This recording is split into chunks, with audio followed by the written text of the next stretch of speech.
नमस्कार, मैं हूं अंजना और आप देख रहे हैं आजाद भारत समाचार। आइए शुरुआत करते हैं आज की खास खबर से। महाराष्ट्र विधानसभा चुनाव में अन्य राज्यों के नेता पहुंच रहे प्रचार के लिए मुंबई। आम आदमी पार्टी के राज्यसभा सांसद संजय सिंह मुंबई के मलाड में जमकर बरसे। संजय सिंह ने मौजूदा सरकार पर लगाए गंभीर आरोप। मलाड से कांग्रेस विधायक असलम शेख के लिए कन्हैया कुमार और राज्यसभा सांसद आम आदमी पार्टी के नेता संजय सिंह ने प्रचार किया और जनसभा को संबोधित किया। संजय सिंह ने सभा को संबोधन करते हुए मौजूदा सरकार पर जमकर बरसे और बीजेपी को तानाशाही बताते हुए कई गंभीर आरोप लगाए। आपको बता दें कि महाराष्ट्र में विधानसभा चुनाव को लेकर अन्य राज्यों के नेताओं का मुंबई आगमन शुरू हो गया है, जहां एक तरफ भारतीय जनता पार्टी के दिग्गज नेताओं द्वारा रोड शो और प्रचार किया जा रहा है, वहीं प्रधानमंत्री नरेंद्र मोदी आज महाराष्ट्र के लिए पुणे में भी जनसभा को संबोधित करेंगे। लगभग 4 किलोमीटर लंबा रोड शो करेंगे, जबकि इंडिया अलायंस के कई दिग्गज नेता मुंबई पहुंच रहे हैं। महाराष्ट्र में भले ही आम आदमी पार्टी चुनाव न लड़ रहा हो, लेकिन महाविकास आघाड़ी के नेताओं को जिताने के लिए प्रचार करने के लिए मुंबई पहुंच रहे हैं। कन्हैया कुमार यादव सहित संजय सिंह ने कांग्रेस विधायक असलम शेख के लिए जनसभा की और रैली के साथ ही उन्होंने मौजूदा महायुति सरकार पर जमकर निशाना साधा।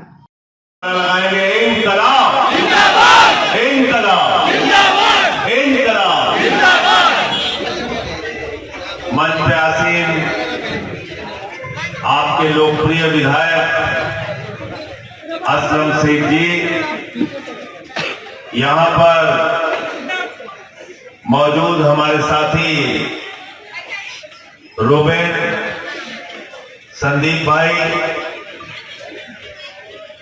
कांग्रेस पार्टी के कार्यकर्ता, समाजवादी पार्टी के कार्यकर्ता, हमारे आम आदमी पार्टी के कार्यकर्ता, महाविकास आघाड़ी के जितने भी साथी हैं, मैं सबका हृदय की गहराइयों से अभिनंदन करता हूं। आप सबको धन्यवाद देता हूं इस सभा में आने के लिए।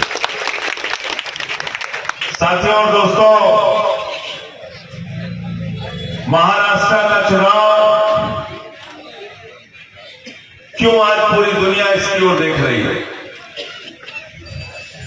क्यों आज पूरा देश महाराष्ट्र के चुनाव पर नजर लगाए हुए है? लोकसभा के अंदर नरेंद्र मोदी जी 400 पार 400 पार 400 पार का नारा दे रहे थे। इस देश की जनता ने 160 सीट नरेंद्र मोदी की कब के 240 पे उनको पहुंचा दिया।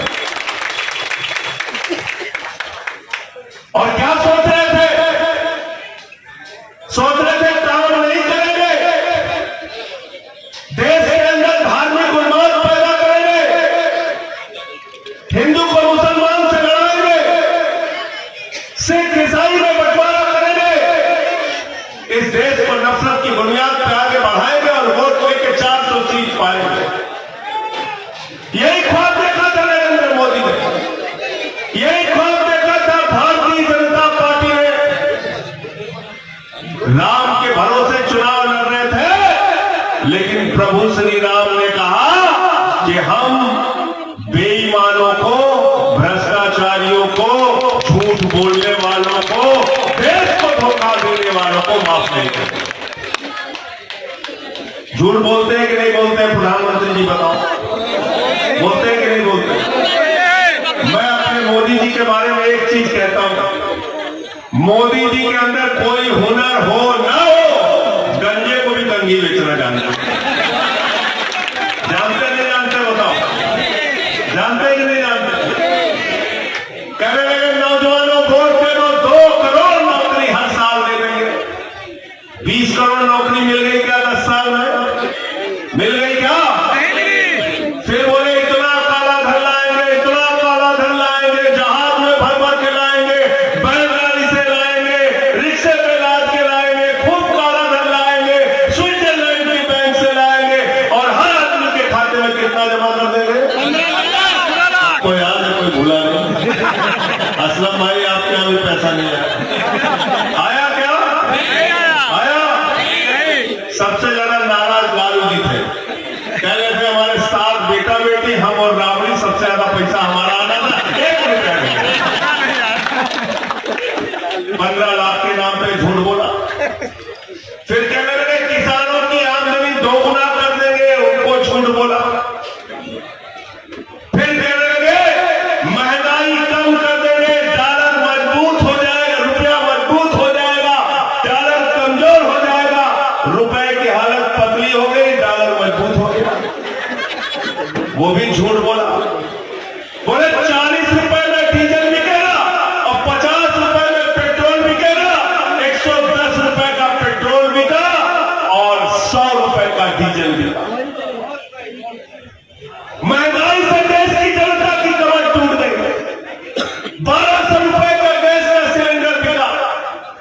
250 रुपए का टमाटर बिका, 300 रुपए का सरसों का तेल बिका, 600 रुपए का लहसुन बिका। महंगाई से गरीब आदमी की कमर टूट गई, कमर टूट गई गरीब आदमी की, टूट गई। और मैं आप लोगों से कहने के लिए आया हूं, असलम शेख भाई को जब वोट देने के लिए जाना तो नरेंद्र मोदी जी की बात को याद करके जाना। अब ये भी नाराज हो गए हमसे, कह रहे मोदी की बात याद करके हमारे वोटर को जाए। मैं आपका वोटर को कह रहा हूं, मोदी की बात याद करके जाना। मोदी जी ने कहा था, भाइयों और बहनों, जब घर से निकलना तो गैस का सिलेंडर देख के निकलना। तब 400 रुपए का सिलेंडर था। आज संजय सिंह आपसे कहने के लिए आया है, जब वोट देने के लिए जाना तो घर का सिलेंडर देख के निकलना। 1200 रुपए का सिलेंडर हो गया। और जब घर से निकलना है वोट देने के लिए तो अपने पेट्रोल वाली बाइक भी देख के निकलना। 100 रुपए का पेट्रोल हो गया। जब घर से निकलना तो डीजल वाली कार भी देख के निकलना, वो भी महंगी हो गई, तेल भी महंगा हो गया। डीजल 100 रुपए का मिला। सरसों के तेल का डब्बा भी देख के निकलना, वो दाल का डब्बा भी देख के निकलना, वो आटे का डब्बा भी देख के निकलना। अगर तुमको महंगाई याद रहेगी, अगर तुमको बेरोजगारी याद रहेगी, अगर तुमको गैस का सिलेंडर बढ़ा हुआ दाम याद रहेगा, अगर तुमको याद रहेगा कि प्रधानमंत्री नरेंद्र मोदी ने तुमको झूठ बोलने का काम किया, तुम्हारे साथ विश्वासघात करने का काम किया, तो वोट महाविकास अघाड़ी को दे देना, कांग्रेस पार्टी को दे देना, असलम शेख को दे देना। तो इतना झूठ बोला प्रधानमंत्री ने। सबसे पहले भगवान श्री राम ने कहा कि तुझको अयोध्या में हराएंगे। सबसे पहले अयोध्या हराया नहीं हराया बताओ? यूपी वाले हैं सब यहाँ पे, है ना? हमारा घर सुल्तानपुर पड़ा था, सुल्तानपुर है। अयोध्या हारे भाजपा वाले, सुल्तानपुर हारे, अकबरपुर हारे, प्रयागराज हारे, चित्रकूट हारे, सीतापुर हारे, रामपुर हारे। जहां जहां से भगवान श्री राम करे मैं संजय भैया का तहे दिल से शुक्रिया अदा करता हूं कि एक छोटे से बुलावे पे इस मलाड़ में फिर एक बार इतिहास रचने में उनका भी बहुत बड़ा हाथ है।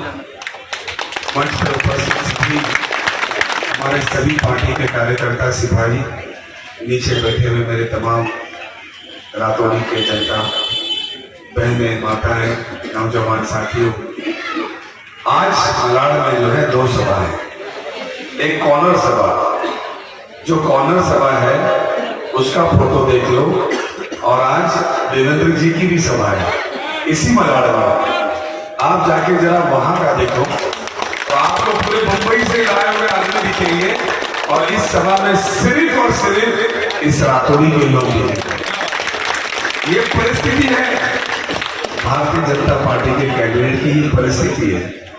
बेचारा मलाड़ ईस्ट से लोगों को लाके घूम रहा है। सही बात है कि नहीं? क्योंकि भारतीय जनता पार्टी का कोई मजबूत कैंडिडेट संजय भैया यहाँ से मिलने तैयार। पिछले 15 साल से पैराशूट से ला के यहाँ पे कैंडिडेट बैठे। हर बार 15 साल से कोई बाहर का लाते हैं, वो यहाँ आता है, उल्टी सीधी बातें करता है, और यहाँ के बेचारे जो छोटे मोटे कार्यकर्ता जिंदाबाद मुर्दाबाद और पूरे 5 साल मेरी बुराई में निकालते हैं, उनको बता देते हैं कि देखो तुम अच्छे आदमी की बुराई कर रहे थे, इसलिए तुमको टिकट नहीं मिलेगा, तुम घर ही में बैठो और मैं बाहर से लाके लड़ाऊंगा और हरा के चला जाएगा। ये मैसेज दे देते हो। आप ये समझिए कि क्यों ऐसी परिस्थिति है, क्योंकि संजय भैया ने एकदम सही कहा कि झूठ बोलने में अगर कोई है इस देश में तो भारतीय जनता पार्टी। एकदम सही बताया। एक तरफ कहते हैं कि देश जो है वो सबसे सही आदमी के हाथ में, यही कहते हैं ना, देश जो सबसे सुरक्षित हाथों में है, और फिर कहते हैं कि हिंदू खतरे में। तो इसकी कौन सी बात मानी जाए, सुरक्षित हाथ वाली या हिंदू खतरे? अरे हिंदुस्तान की आजादी के बाद पंडित जवाहरलाल नेहरू से लेकर मनमोहन जी, अटल बिहारी वाजपेयी तक का कभी भी कोई लोग खतरे में नहीं थे देश में। तो ये ऐसे कैसे प्रधानमंत्री आ गए जो जो है पूरे के पूरे हिंदू को कर देंगे। मैं वहां नहीं जाऊंगा, मैं यहाँ पे इसी मन से मेरे तमाम बैठे हुए भाइयों बहनों आपसे ये कहना चाहूंगा कि यही वो मंच है जब आपके घरों के ऊपर बुलडोजर चलने की नौबत आई थी, और यही वो मंच है जब यहाँ के लैंड माफिया ने आपसे 50 हजार रुपया लेने का काम करने की कोशिश कर रहे थे। कोई पेट पे कपड़ा बांध के, कोई जेवर बेच रहा था, कोई घर के सामान बेच रहा था, कोई कर्जा देके उनको जमा करने की बातें कर रहा था। इसी मन से मैंने कहा था कि आपका विधायक यहाँ पे खड़ा है, किसी का घर टूटने नहीं दूंगा। हम वो है जो लोगों की पसीना बचाते हैं, हम वो है जो लोगों को तकलीफ में लाने नहीं देते। इस सड़क आप देख सकते हैं पहले कैसी थी, आज ये सड़क एक एक चुन चुके हमने बनाई, पानी अंदर यहाँ पे रहा, और यहाँ पे जो बड़ा एक टूटा रास्ता, अगर आपको रेती लानी है तो पैसा देना पड़ता था, आपको घर में कुछ करना है तो पैसा देना पड़ता। मैं आपसे सिर्फ इतना ही कहना चाहता हूँ, 101% मैं यहाँ से जीतूंगा, ये आप भी जानते हैं। पिछली बारी उत्तर भारतीय कैंडिडेट को यहाँ पे लाया गया था, बोले उत्तर भारतीय वोट देंगे। मैंने तब भी कहा था एक ईपी में अगर वो मेरे से लीड करके दिखा दिया तो मैं मलाड छोड़ दूंगा, और वो एक भी ईपी में लीड नहीं किया। उत्तर भारतीय की एक भी ईपी में लीड नहीं किया, क्योंकि वो काम जो है जाति के नाम पे करने आया था, वो वोट जो है वो जाति के नाम पे मांगने आया था। ये अभी दूसरे पैराशूट वाले आए, ये बोलते मैं मराठी हूँ, मुझे मराठी लोग वोट। मैं कहता हूं मैं इंसान हूं, मुझे इंसान लोग। मैं आपसे ये कहना चाहता हूं, 2009 से मैं यहाँ पे आपके बीचों में खड़ा हूं। कॉर्पोरेटर के 10 साल निकाले, विधायक के 15 साल निकाले, आपके आशीर्वाद से मैं मंत्री बना। एक आदमी इस मलाड का बता दे कि कोविड काल के अंदर उसको बेड की जरूरत पड़ी थी और उसको बेड नहीं मिला। एक आदमी पूरे इस मलाड के अंदर बता दे उसको रेमडेसिविर की जरूरत पड़ी, उसको रेमडेसिविर नहीं मिला। एक आदमी ये बता दे कि वो कोविड के समय वो भूखा मरा। एक आदमी ये बता दे कि उसको गांव जाना था, गांव जाने की टिकट नहीं मिली। और टिकट तो छोड़ो, संजय भैया पालक मंत्री था, 1.5 लाख लोग इस मुंबई शहर में मजदूर रहते हैं, दोनों टाइम हमारी सरकार ने खाना देने का काम किया। एक आदमी इस मुंबई शहर में भूख से मरा, एक आदमी।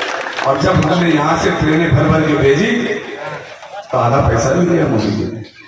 और यहाँ पे अभी है माझेकडे पण घड़ी है, अजून 3 मिनट है, 3 मिनट है मेरे पास घड़ी है, सबके साथ। तो मैं ये बताना चाहता हूँ कि हमने लोगों को यहाँ से भेजने का काम किया, और वहां पे लोगों को यहाँ से भेजे तो बच्चा प्यासा ना रह जाए, भूखा ना रह जाए, उनको हमने जूसेस देने का काम किया। आज मैं संजय भैया को ज्यादा बोलना चाहता था कि मैं तो आपसे बोलते रहता हूँ, मैं तो आपके साथ खड़ा हूँ।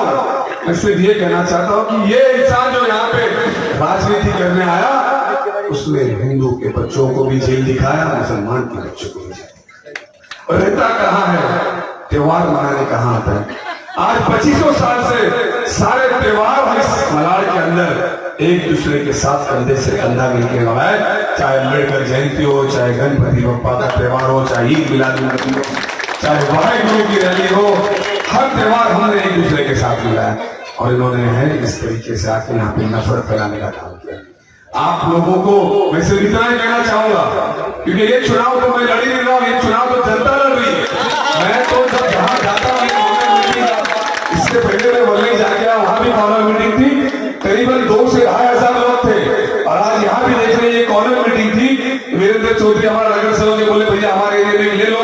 मेरा रातोड़ी के ऊपर मुझे उतना ही भरोसा है जितना भरोसा मेरी जिंदगी के ऊपर है, क्योंकि ये लोग कभी भूल नहीं सकते कि जब भी बुलडोजर आया, पुलिस आया, डालेंगे।